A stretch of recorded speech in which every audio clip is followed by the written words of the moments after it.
والصلاة والسلام على طبيب الأديان والأبدان نبينا محمد صلى الله عليه وسلم. نشهد أنه بلغ الرسالة وأدى الأمانة ونصح الأمة وجاهد في الله حق جهاده حتى أتاه اليقين.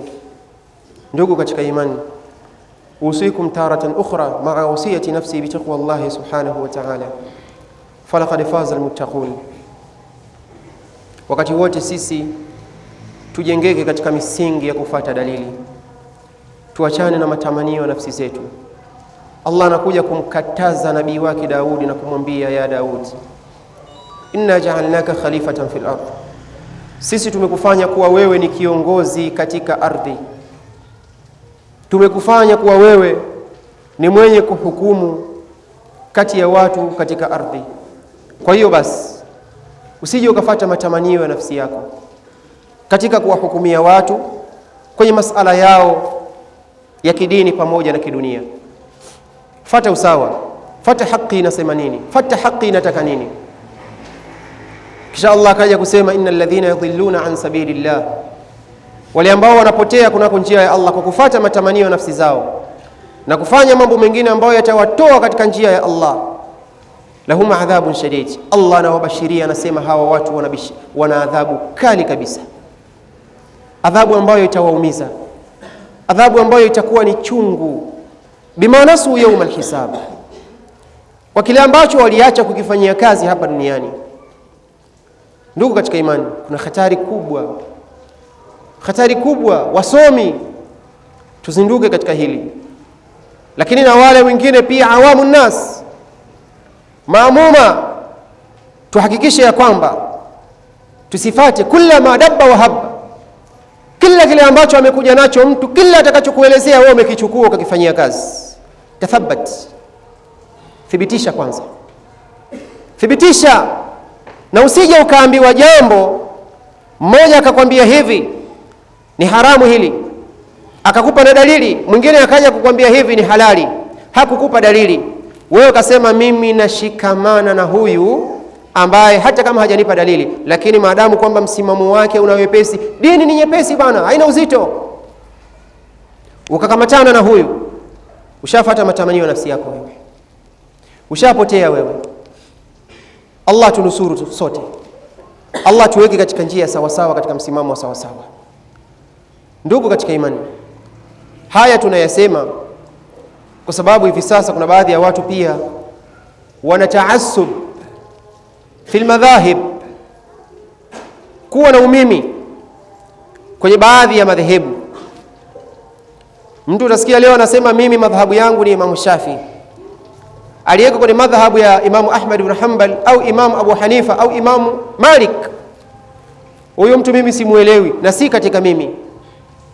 Mimi ni madhhabu yangu ni madhhabu ya Abu Hanifa, walioko kwenye madhhabu nyingine mimi siwaelewi wala siwatambui, na sihesabu kama wanafuata sunna iliyokuwa sawa sawa katika Uislamu. Mtu anakuwa na taasub sawa sawa, jua liwake ama mvua inyeshe, mimi niko pamoja na shekhe huyu. Fahadha fi dini la yajuz, katika Uislamu hii haifai kabisa. Mtu kuwa na taasub katika madhhab, kusema mimi namkubali Imamu Shafi na maimamu wengine waliobaki siwaelewi, katika kila jambo litakalokuja kutoka kwa Imamu Shafi mimi nitakufa naye, kufa na kupona nitakuwa naye, siwezi kuelewa la yeyote. Fahadha la yajuz, katika Uislamu hili halifai. Sheikh Ibn Baz amekuja kuelezea sana katika hili, akapambanua akasema kwamba inafaa mtu kujinasibisha katika madhhabu fulani, kusema mimi madhhabu yangu ni madhhabu ya Imam Shafi, hii inafaa. Madhhabu yangu mimi ni madhhabu ya Imam Ahmad ibn Hanbal, ni ya Imam Malik, ni ya Imam Abu Hanifa, hii inafaa. Lakini asiwe na taasub.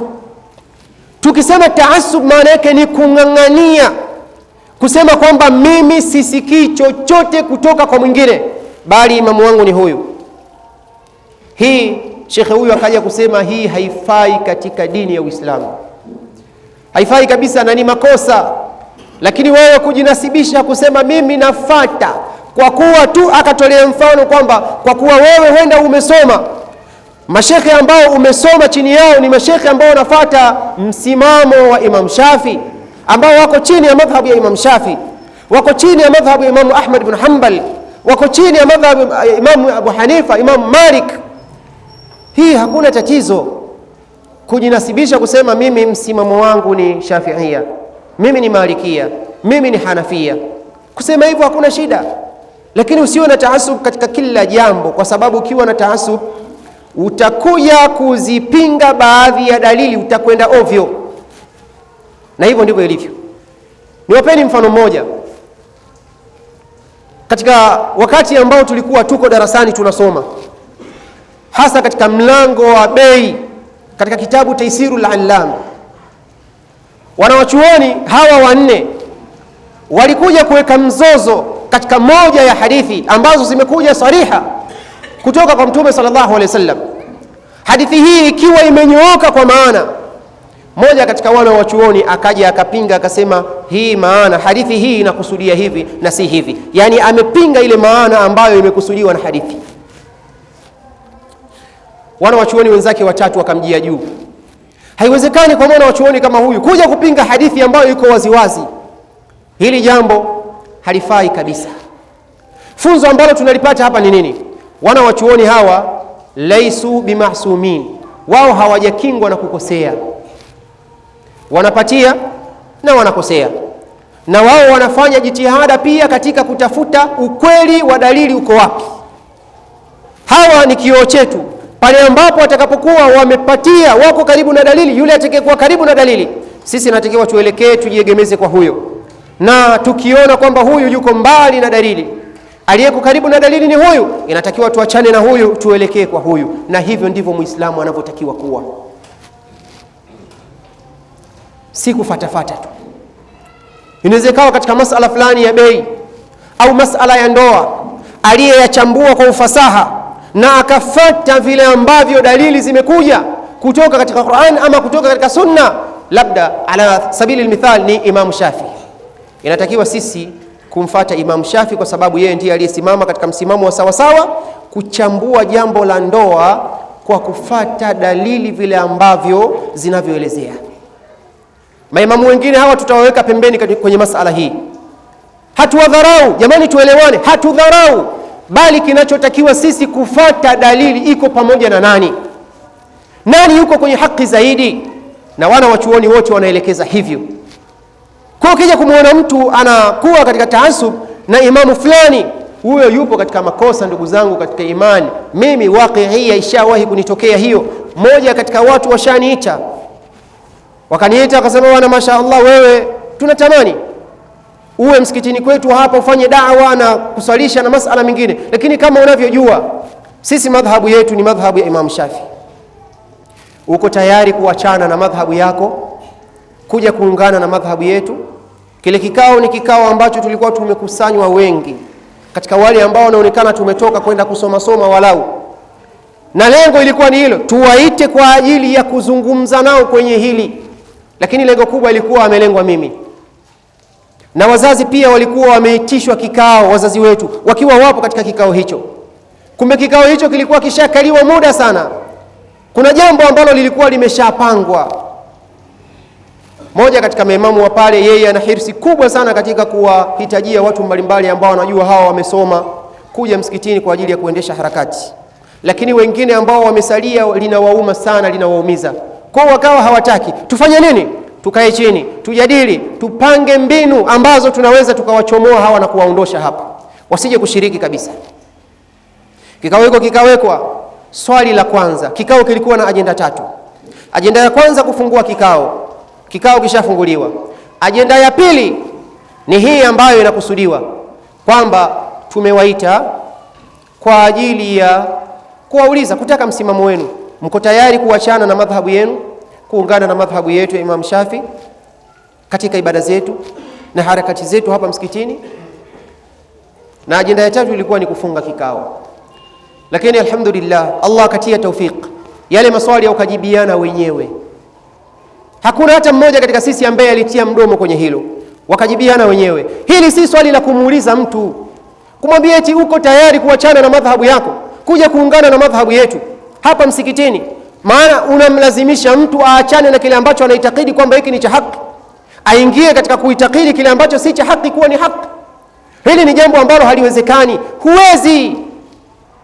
Kile kikao kikaisha kwa salama, na baadhi ya wazazi pia wakawa wamegomba katika lile. Haiwezekani, nyinyi mmekuja kukaa hapa kwa njama ambazo mlizikaa kwa muda mwingine. Sisi hatujafikiana kwenye kikao tuje tuwaulize maswali ya namna kama hiyo, lakini haya ni ya kwenu, mlikaa mkayajadili kwa ajili ya kuja kutia ujanja hapa. Kikao kikaisha hivyo na jambo likabaki kuwa ni salama.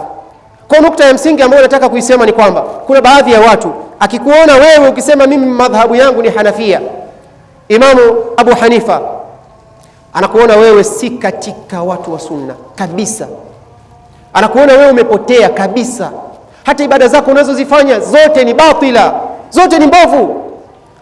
Kumbe anashindwa kujua kwamba hawa maimamu wenyewe walikuwa na mafungamano. Jamani, imamu wa kwanza kabisa ni Imamu Abu Hanifa. Huyu ndio imamu wa kwanza, huyu ni imamu wa kwanza, na alikuwa ni tabiia, kwa maana alikutana na baadhi ya maswahaba. Hakukutana na mtume. Ambaye amekutana na mtume akamwamini kisha akafa juu ya jambo hilo, huyu anaitwa ni sahaba. Lakini yule ambaye hakukutana na mtume bali amekutana na sahaba kisha akaamini na akafata msimamo wa sawasawa na akafa katika hilo, huyu anahesabika kwamba ni tabiia. Sasa huyu Imamu Abu Hanifa alikuwa ni tabiia ambaye alikutana na baadhi ya maswahaba, alikaa nao. Na imamu wa pili alikuwa ni Imamu Malik. Imamu wa pili ni Imamu Malik, na mtakuja kuona Imamu Malik alikuwa ni shekhe wa Imamu Shafi. Yani Imamu Shafi ni mwanafunzi wa Imamu Malik, na imamu wa tatu ni Imamu Shafi, na Imamu Shafi alikuwa ni mwalimu wa Imamu Abu Hanifa, Imamu Ahmad ibn Hanbal. Imamu Ahmad ibn Hanbal alikuwa ni mwanafunzi wa Imamu Shafi. Kwa hawa maimamu ambao utakuja kukuta sisi leo eti maamuma tunaweza kuzozana na watu kutoana katika misimamo kwamba wewe ni Shafiia hufai, toka msikiti huu ni msikiti wa Hanabila, msikiti huu ni msikiti wa Malikia. Hawa maimamu wenyewe walikuwa na mafungamano mazuri, walikuwa na mahusiano, na baadhi yao walikuwa ni walimu kwa baadhi nyingine. Hii mizozo inatoka wapi? Hawajatofautiana katika usulu din, ile misingi ya dini hawajatofautiana. Haya mambo madogo madogo ya khilafu haya yametoka katika masala ambayo ni ya kawaida, hayawezi kumtoa mtu katika Uislamu. Ndio katika imani ambacho nataka kukisema ni nini? Wakati wote wale walinganizi wote wa dini ya Allah, maduati, tusimameni katika msimamo wa sawasawa. Pale ambapo dalili inatuelekeza kuelekea huko tupite, hata kama tunaona tundu ni dogo kama la sindano, lakini tupenyeze hivyo hivyo, tupate maumivu lakini tupite. Unaweza ukaona kuna mlango mkubwa huu umefunguliwa, lakini mlango huo ni wa batil, ukipita utakwenda kukupoteza huo. Pita huko, jilazimishe na Allah atakupa salama. Kinyume na hapo utaangamia. Kwa tumesema afatu dini thalatha, maafa ya dini ni matatu. Afa la kwanza ni faqihun fajir, msomi ambaye ni muovu, msomi ambaye hafati elimu yake ni namna gani inamuelekeza. Lakini afa la pili ni imamu jair, kiongozi ambaye ni muovu, anafanya dhulma kwa watu wake, hahukumu kwa haki, anawadhulumu watu wake. Na afa la tatu na la mwisho ni mujtahidun jahil, mtu ambaye anajitahidi. Mujtahid ni yule ambaye anachomoa hukumu katika dini ya Uislamu, anachomoa baadhi ya